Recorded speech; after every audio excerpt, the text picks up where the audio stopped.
में पहुंचे थे और ये प्रश्न किया था। अष्टावक्र 12 वर्ष के कुंवर हैं, ऋषि कुमार हैं और जनक राजा विशाल राज्य के सम्राट हैं।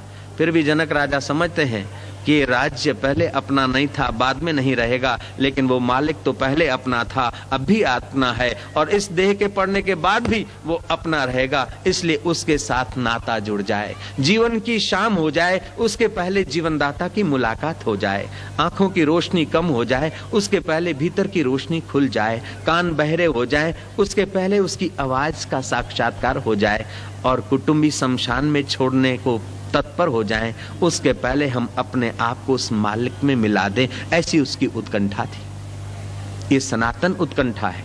जीव मात्र सुख चाहता है, बेटा पैदा होता है, बेटी पैदा होती है, पूछते ये क्या है, वो क्या है, मैं क्या हूं ये पूछे उसके पहले उसके ऊपर नाम रख देते, तेरा नाम गोबर गणेश है, तू अमुक मजहब का है, तू अमुक जाति का है। लेकिन जीव का अपना जिज्ञासा का भाव होता है, मैं कौन हूं। जीव अगर मैं कौन हूं उधर को गहराई में जाए तो उसका सनातन चैतन्य प्रकाश होता है। हर जीव के अंदर वो जीवन शक्ति पड़ी है। 2-4% अगर विकसित है तो आदमी समाज में ठीक जीता है। थोड़ा आप इस सूक्ष्म विषय को समझना कि प्राणी मात्र के अंदर आत्म चेतना है, उसका नाम गॉड रख दो, भगवान रख दो, अल्लाह रख दो, आत्मा रख दो, कृष्ण रख दो, राम रख दो। जिसकी सत्ता से तुम्हारी आंख देखती है, जिसकी सत्ता से तुम्हारे कान सुनते हैं, जिसकी सत्ता से तुम्हारा दिल धड़कने लेता है, जिसकी सत्ता से तुम्हारी बुद्धि निर्णय लेती है, जिसकी सत्ता से तुम्हारा मन सोचता है, जिसकी सत्ता से तुम्हारे शरीर बन बन के मिट जाते हैं, फिर भी जो नहीं मिटता है उसको सनातन कहा, सनातन सत्य। उस सनातन सत्य में जितने अंश में आप तदाकार होते हैं उतने अंश में आप उन्नत होते हैं। अब आपके जीवन की कहानी सुनो। राम जी की कथा हम सुनाएंगे, श्री कृष्ण की कथा सुनाएंगे, जीसस की कथा सुनाऊंगा, मोहम्मद की कथा जरूर सुनाऊंगा और भी संतों की कथा सुनाऊंगा। लेकिन आज मेरी इच्छा है कि आपको अपनी कथा सुना दूं, तुम्हारी कथा। जय राम जी की। दिल रुबा दिल की सुनाऊं, सुनने वाला कौन है, जामे हक भर भर पिलाऊं, पीने वाला कौन है। आदमी जन्मता है बच्चा तो 7 वर्ष तक उसका मूलाधार केंद्र विकसित होता है, जिसे कहा जाता है काम केंद्र, सेक्सुअल केंद्र। 7 वर्ष के बाद 7 से 14 वर्ष तक उसका भाव केंद्र विकसित होता है, उसकी भावनाएं पनपती है। 14 से 21 साल तक की उम्र तक उसका बौद्धिक तर्क केंद्र, बौद्धिक शरीर विकसित होता है और चौथे 7 साल में उसका मन शरीर विकसित होता है। 5वें 7 साल में उसका तात्विक शरीर विकसित होता है। 6ठे साल में उसका 6ठा शरीर, तीसरा नेत्र विकसित होता है, ज्ञान नेत्र। और 7वें 7 साल में उसका सहस्त्रसार विकसित होता है। अब 2% विकसित है, 3 विकसित है, 4 विकसित है। वो नाना नानी, दादा दादी और जहां जन्मा है उस माहौल का और वातावरण का उस पर प्रभाव पड़ता है। 49 वर्ष में मनुष्य अगर ठीक से जिया है तो उसे लगेगा कि संसार बहती एक धारा है, संसार स्वप्नवत है और आंख बंद हो जाए उसके पहले अंदर की आंख खोलनी चाहिए। अगर 49 साल वो ठीक से जिया है तो 50 साल में उसको वानप्रस्थ जीवन का अमृत पान करने की जिज्ञासा होनी ही चाहिए। अगर वो ठीक से नहीं जिया है तो 80 साल का बुढ़ा हो जाएगा तो भी पपन अब चाय वठी, चाय के बिना नहीं चलेगा, बीड़ी के बिना नहीं चलेगा, उसके बिना नहीं चलेगा। अरे अभागे मनुष्य उस दिलबर के बिना चल जाता और बाकी चीजों के बिना नहीं चलता है। अगर आदमी ठीक से जिया है तो सोचता है कि उस यार के बिना नहीं चलेगा, बाकी सब चल जाएगा। जय राम जी की। अगर 49 साल हो गए और ठीक से जिया है, वो केंद्र विकसित हुए हैं, तो उसकी प्यास पैदा होगी भीतर से। अब चल सके न चल सके उस बेचारे की अवस्था पर है, लेकिन अंदर से प्यास पैदा होगी कि ये सब देख लिया, सब घूम लिया, सब खा लिया, आखिर क्या, कब तक। कह रहा है आसमां ये समा भी कुछ नहीं, रो रही है शबनम में ये निजारे कुछ नहीं। जिनके महलों में हजारों रंग के जलते थे फानुश, झाड़ उनकी कब्र पे है और निशान कुछ भी नहीं। जिनके नौबतों से गूंजते थे सदा को आसमां, राजाधिराज अन्नदाता महाराज घनी खम्मा फलाना फलाना। अब देखो तो उन बेचारों की हस्तियां नहीं मिलती, अस्थि तक हड्डी तक नहीं मिलती, पहचानने में नहीं आती।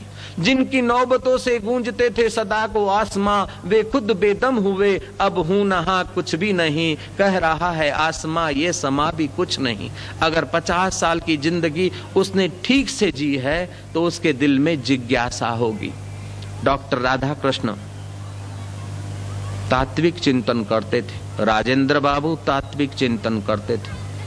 जैल सिंह आए थे मेरे मित्र संत के पास 84 में 4 दिसंबर को, राष्ट्रपति थे तब। आधा घंटा मिले और वो पहले भी आते थे। यानी जैल सिंह के आंखों से 2 आंसू बरसे और कहा कि जिते मेरे संत जना वो थाऊ सुहावदार। बाबा जी ने कहा वो पुराने संत हैं, मेरे मित्र संत हैं, 75 साल के हैं। उसने कहा कि सरदार जी पहले आते थे तो आराम से बंदगी कर सकते थे, ध्यान कर सकते थे, लेकिन अभी आए हो तो 1400 तो सिपाही इर्द गिर्द घूम रहे, अब इतनी बंदगी आराम से नहीं होगी। उनके चित्त में हुआ कि जीवन कुछ और भी कुछ जानने योग्य है, सितारों से जहां कुछ और भी है, इश्क के इम्तिहान कुछ और भी है। पृथ्वी का पूरा राज्य मिल जाए एक मनुष्य को पूरा राज्य पृथ्वी का मिल जाए और अंदर सनातन शांति नहीं मिली तो वो बेचारा कभी न कभी दुखी होगा, रोएगा। पृथ्वी का सारा राज्य मिल जाए, दुनिया के सब राष्ट्रपति पद, सब प्राइम मिनिस्टर, सब सेनापति एक आदमी की सेवा में, उसकी प्रसन्नता में लग जाए, फिर भी मनुष्य अगर उस सनातन सत्य में गोता नहीं मारता है तो मरने के बाद वो बेचारा अनाथ हो जाता है। जय राम जी की।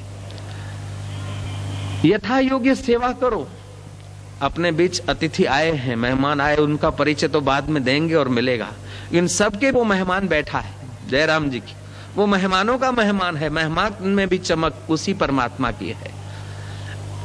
अगर वो सनातन सत्य जगाने की, उस सनातन सत्य के साथ तालमेल करने की विधि आदमी को जितने अंश में आती है उतने अंश में आदमी उन्नत हो जाता है। आप जब श्वास लेते हैं, दाएं और बाएं नथुने चलते हैं, नाभि केंद्र के नीचे मूलाधार केंद्र है, उसमें चित्त शक्ति चिदावली है। ज्ञानेश्वरी गीता में वशिष्ठ और काकभूषण के संवाद में, भगवान राम के गुरु और काकभूषण के संवाद में, कुंडलिनी योग उपनिषद में और दूसरे महापुरुषों के जीवन में ये घटनाएं घटी। जैसे रामकृष्ण है, विवेकानंद है, नरेंद्र है, मोहम्मद साहब हैं, जीसस हैं। जीसस 17 साल भारत में रहे थे। काशी और कश्मीर के योगियों से वो सनातन सत्य के साथ तादाद में जोड़कर रोम में गए, लोगों ने उनके स्वागत में नगर सजाया था और उसी सनातन सत्य से जुड़कर वे चमत्कार करते थे। जब लोगों की बहुमति हो गई और सनातन सत्य से जुड़ने का मौका कम मिला तो उन्हीं लोगों ने क्रॉस पर चढ़ा दिया। मीरा कीर्तन करते करते उस सनातन सत्य से मिलती है और निहारती है, विष के प्याले में वो अमृत हो जाता है। ऐसा नहीं कि मीरा ने कृष्ण भगवान को कहा तू आ जा, इसमें से विष निकाल दे, अमृत भर दे, लोगों को चमत्कार हो जाए। नहीं, कीर्तन करते करते अनजाने में वो देहाध्यास से उपराम हुई थी और सनातन सत्य में गोता मारा था और ये भगवान का प्रसाद है, ये अमृत है। ऐसी उसकी दृढ़ता आई तो सनातन सत्य ने उस विष को अमृत कर दिया।